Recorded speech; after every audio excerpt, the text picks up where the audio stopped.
Chiefs training camp is about to start, so let's talk about that schedule and what that looks like for Travis heading to any Era shows. Equipment has already arrived to St. Joseph, Missouri, and the rest of the players and team should be arriving any minute now.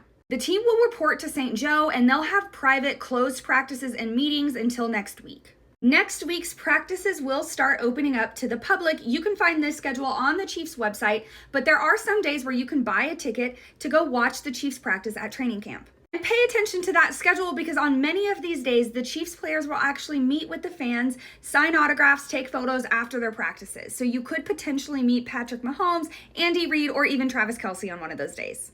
I'm going to be so for real with you. Training camp looks like it sucks. I can't understate it. It is intense. These grown men all stay in the dorms. They don't really leave the campus. It is upwards of 100, 110 degrees sometimes. And these guys are out there practicing multiple times a day, sometimes in full pads. So once training camp starts, they're in it until training camp ends, which is towards the end of July. But once camp ends, they're going to pop right back into regular season practice because there's a preseason game that they have to report to on August 10th.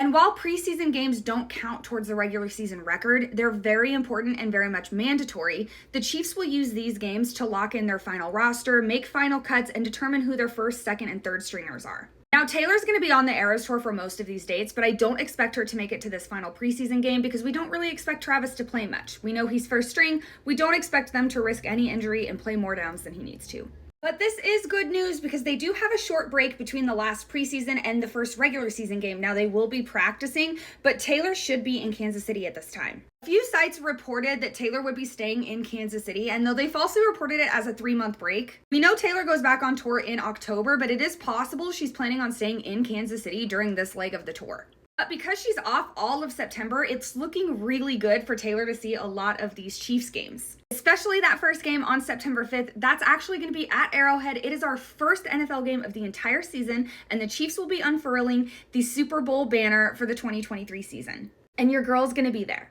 So don't forget to give me a follow for updates on everything Chiefs and Taylor, and let me know your thoughts in the comments if you think we'll see Taylor at this game or any other Chiefs games this season.